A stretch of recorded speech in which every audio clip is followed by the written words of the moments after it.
सुनावतानी बाटे परती मोर जवानी। सुनो न राजा घरे अब आजा चोली के टूटे सियानी सियानी। लहंगावा छोड़तावे पानी बलमुआ कब आवतानी। लहंगावा छोड़तावे पानी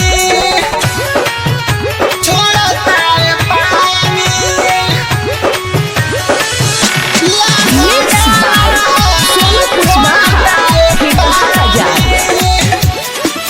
कके गईनी जवाना हो नाही लागल लावाना हो। कके गईनी जवाना हो नाही लागल लावाना हो। बढ़ता मोर परेशानी जे सानी जे उठवा से चुअता पानी जी।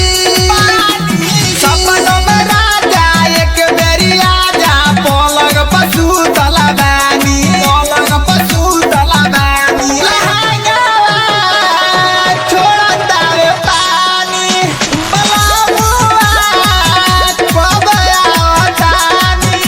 लहंगावा छोड़तावे पानी छोड़तावे पानी।